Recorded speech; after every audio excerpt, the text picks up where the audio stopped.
Up next on the MARR Army Rock Show, making his second appearance on the MARR Army Rock Show, we have got Patrick from Dyed in Blue out of Ontario, Canada. He's got a new record out called Moment of Leaving. Patrick, welcome back to the show.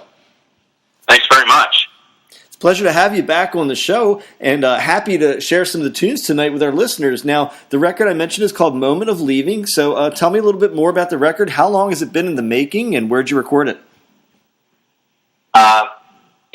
I spent a good year in the actual recording process. The song ideas came together before that over time.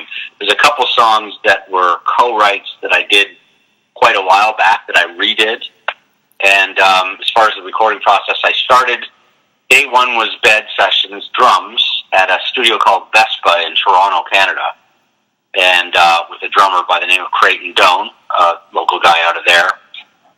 And so we did the beds in one day, just the drum tracks basically.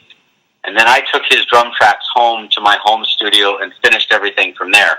And that wasn't one day, that was, like I say, about a year of me. I basically played everything except drums on the album and sang it and mixed it and the rest of it. So this really is a self-produced thing. Now, what is your biggest strength as a musician? Which are you the most proficient at? Guitar, bass, or vocals? What do you think is your greatest strength as a musician? I'm mostly a guitar player, but just out of convenience and vocally too, just out of lack of budget and convenience, I just decided to do it all myself. I was going to bring in a bass player at the time. There's a band sort of around it. Like I do want to do showcases and have a band, be a band, but the recording process, it was just more efficient for me to work at home and just do it all myself at the time, just for what was going on in my life. So I got this great drummer, again, Creighton, and I just sort of threw the songs at him real quick, because he's that kind of drummer where he can sort of handle anything you throw at him. And then on Pro Tools, I took it home and I built all his drum tracks into actual songs. And I was a recording engineer by trade for several years. I used to work at a studio called Phase One in Toronto doing music production, and I worked in post-production for film and television too. I went to school for it. So I'm a recording engineer sort of by trade. So that part for me was fine, and I just sat there with Pro Tools for over a year.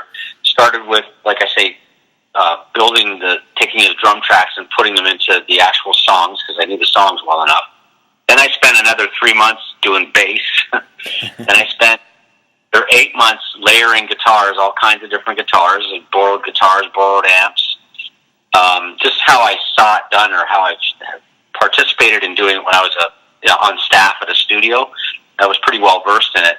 So I did all the guitars, and then I spent a good chunk of time doing vocals, about 10 takes on each song, and then I comped them all together the way everybody else does. And then I spent another 3 or 4 months mixing. And then at the end of that, it was time to master, and I figured, well, I'm not gonna do that too. I needed a pair of fresh ears and somebody with a proper room. Not that my room wasn't accurate, but so the guy who owns the studio, Vespa, his name is Harry Hess, by the way. He plays in a band called Harem Scarum. I don't know if you've heard of that. I've had him as a guest on the show. Yeah, okay, cool. He's a great guy. And I used to work with him back in the day, as it were, at Phase One. He's always been a studio owner and lead singer of Harem Scarum. Hardworking, great guy. And he, on day one with the drums, he got drum sounds for me, and he set up the drummer for me too, who I knew, but it was sort of a package deal. And he also happens to be, these days, he's a very prominent mastering engineer in Canada. In fact, he's like the main guy to go to in Canada for mastering, for rock stuff, typically. So for $75 a song, I just uploaded my stuff on the internet. He'd master it in the day. He'd send it back to me. I'd hear it and I'd be like, awesome. And I got his excellent ears and his great gear baking the cake, you know what I mean? Yeah. It was great. Well, for me. So, hey, I want to ask you about a couple of songs on the record, and one of which I featured last time we had you on the show was the tune Plaid Accident. I think it's actually my favorite track on the record, so tell me a little bit about what that tune's about. Okay. A little bit autobiographical, i.e. about myself. It's supposed to be kind of funny. It's supposed to be kind of a funny lyric. Not a lot of people get the humor, but I'm getting great response with that song. So, yeah, it's like there's a reference to, spilling wine and that, and being kind of haphazard kind of fellow, like somebody who's just, he's a good guy, but he's sometimes tripping over himself. I'm kind of making fun of myself is what I do in that song. So, man, another tune I wanted to ask you about. You covered a tune from one of my favorite bands over many, many years, and I was really, you don't hear a lot of bands cover that tune. Tell me about the cover tune on the record. Strange Way. Yeah. Yeah. Firefall was the band. It's an AM radio hit from the 70s that back then even I had the thought, one day I'm going to cover this song and just shorten it up and make it sort of rock out a little more, although I love the original version. So I finally got around to it on this album, and I wanted to do at least one cover on the album. It's always, it's sort of the thing to do, and do your own thing with it. So I did it, and it worked out. And then when it was all said and done, I thought, well, the internet being what it is, I'm going to find this guy. His name is Rick Roberts. He wrote the song, and it was Firefall was his band back in the day. They had another song, You Are the Woman That I've Always Dreamed Of. There's a few hits there. Oh, yeah, they got quite a few that are great tunes. Yeah, and, he's, I think he's from originally like Denver, Colorado, but he was in L.A. back in the 70s. He was in the Flying Burrito Brothers, which was like this band that all these people came and went, and there's a whole pedigree there, like he knew all the Eagles guys, and it was all that whole family of Southern California guys in the 70s. He's part of that group. So I thought, well, I'm just going to reach out to him and say, hey, I covered your song. Do you want to check it out? I wasn't necessarily going for permission because I did all the legal stuff anyway, and but I did sort of want his blessing. So I got a hold of him on Facebook. He said, sure, send me the song. And then I sent it to him, and he said he liked it.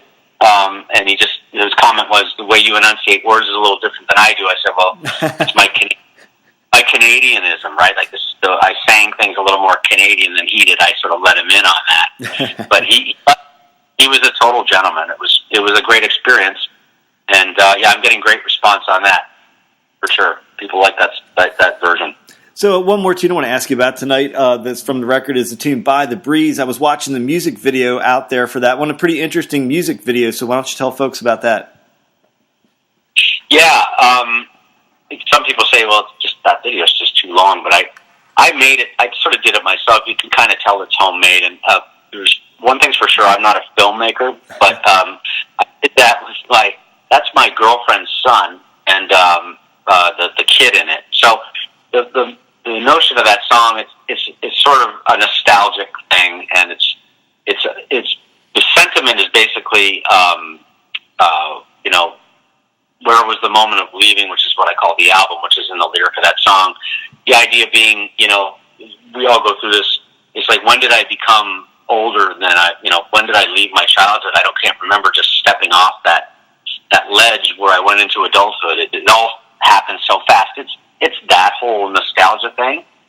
So in the video, I used actual 8mm footage from my father's filming of us as kids back in the day, and I mixed it in with cuts to my stepson there with just shooting with iPads, and there was an app that made it look like 70s film, and I blended it all together to make it, and it was sort of like at the end of the video, it's sort of like a Back to the Future thing. Yeah. Where it sees himself, or I see me as a kid.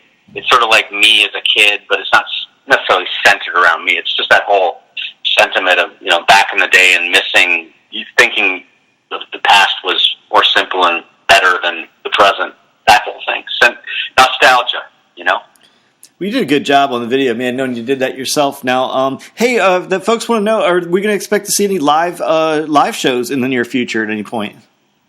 Yes, I am definitely working towards that.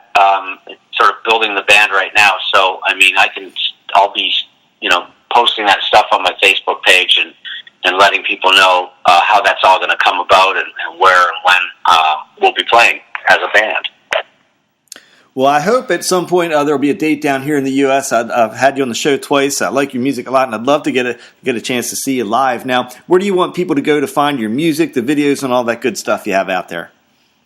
Okay, well, everything's obviously on the website, dyedandblue.com, and then the Facebook page is dyedandblue at facebook.com, and there's a store on the website where you can download or stream. All the platforms are there, recognized.